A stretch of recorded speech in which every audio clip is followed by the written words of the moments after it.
Today, I want to pay homage to my mother. She died December 2015. I went home to Barbados to bury her. For those of you who've been watching my videos, you know that a lot of my relationship with my mother has influenced a lot of the work that I do. I couldn't be the person I am without her, even though our relationship was not like all roses. you know, I used to refer to her once upon a time as a cactus. She was not a rose. She was more like a cactus. She was not delicate at all. But the reason I want to talk about my mother today is because relationships have a lot to do with the influence that your parents have had in your life, the influence that your parents bring to your life. You know, if your parents are still alive, if you still have a relationship with them, and if you don't have a relationship with them, that still influences who you are and your behavior within relationships. You know, when I was growing up and my mom was alive, I spent a lot of time and effort trying to figure out who I was in order to understand the relationship that I had with her and she had with me. And I succeeded. I learned that I had to learn how to love me in order to learn how to love my mother. So that helped me in healing and growing to become the person I am today. But there's so many of us in relationships that have dysfunctional relationships with our parents, and we don't know how to navigate that outside of the relationship and then bringing it to a relationship.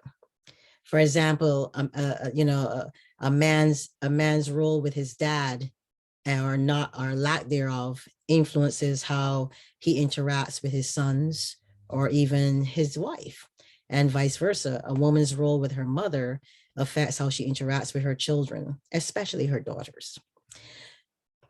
The role of parents and how your parents influence how you behave in a relationship it cannot be it cannot be ignored, and nor it should it be minimized. You are who you are. You're a result of a lot of DNA, you know, a lot of character traits that you possess, whether you want to acknowledge those or not, come from your parents inadvertently and purposely through DNA. You are part of that person that you love, or that person you may not love, or that person you may have ambivalent feelings toward. Healing needs to take place. And you don't always get to heal. Some people, your parents are dead and you're still this person, you're still dealing with a lot of the trauma that happened to you as a child, a lot of trauma that formed you and shaped you into the person you are. So then it becomes almost next near to impossible for you to work through those issues within your relationship or within yourself. But it is possible. People go to therapy and they see therapists so that they can deal with a lot of that trauma that came from their parents. And then you have the trauma and drama of parents who are still alive that impacts your relationship with your significant other. There are husbands who are, in codependent relationships with their mom and have some kind of attachment to their mom or their dad. But mostly is the attachment with a mother that affects relationship between husband and wife in a relationship, or vice versa. But regardless of that, it should not be ignored. You need to pay attention and understand that codependency with any one of your parents or dysfunction with your parents needs to be addressed. Whether it's you addressing it on your own or you addressing it with them, it's not something you can ignore. It's not something you should ignore. My mother influenced me as a parent. She influenced me in my relationships because a lot of what I felt, a lot of the trauma that I got from her, the lack of emotional given, because she wasn't an emotional creature, but neither is the culture. The culture is not that emotional that I came from. But you tend to want more from your parents than what they were given sometimes, or sometimes you don't appreciate what they gave, and that can affect you inadvertently both ways, whether in a good way or a negative way.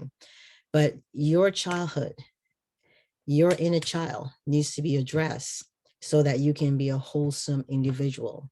My goal this year is to help other people out there understand that what you show up as, or the person that you're showing up as, needs to be whole.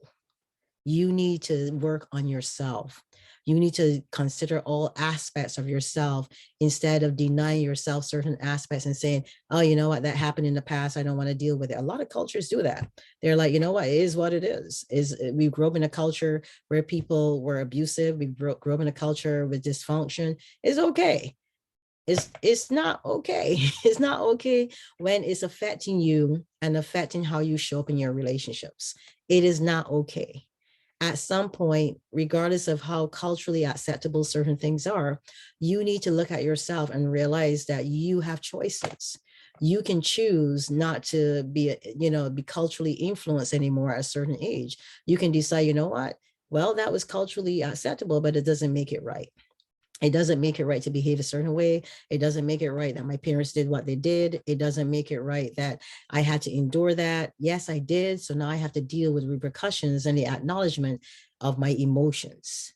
That's the key. The key is to deal with your emotions, because the emotional attachment you have to these things that remains unresolved is the same emotional attachment that caused you to detach in your relationships. In order not to detach, you need to deal with those unresolved emotions. Yeah, my mom was a big part of who I was and who I became. I had to learn how to love myself, truly love myself, because there were so many parts of me that she hated, because she hated those parts of herself. And I had to recognize that truth. Now, the parts of herself that she hated, that she inadvertently imprinted on me, including my color, my complexion, was a thing that she had to deal with when she was a child. And then not handing that down to your children is important, because a lot of what we do is we do become our parents in relationships. We do become our parents when we have our own children, and inadvertently we pass down certain, behaviors and emotions to our children that they don't deserve, that they don't may not even need, that may not be even effective in helping them to become healthy human beings. This year, I want you to do something for yourself, do something significant. Focus on your childhood trauma. Focus on what your parents did. Analyze that. Write it down. Journal it. All you got to do is write it down to make sense of it, and realize that a lot of who you are, a lot of the unseen things that other people are telling you about yourself, your wife may be telling you, your husband may be telling you, that a lot of this is rooted in your childhood or your relationship with your parents. And address it. Address it so that you can grow past it, so you can learn to grow from it, and that you don't dwell in it. Do yourself a solid. Rise above your own childhood trauma and your own trauma with your parents, and recognize not just who you are, but take away the best that you can from the situation, or the best you can from them, if that's the case. My name is Ingrid Felton. As always, thank you for visiting the YouTube channel. Thank you for subscribing. Thank you for liking the videos. Thank you for telling others about what I'm doing here. Thank you for your comments. And as always, if you want to reach me, call me at 813-708-9064. I'll be more than happy to talk with you and set up an appointment. Have an amazing day and an amazing year. Bye.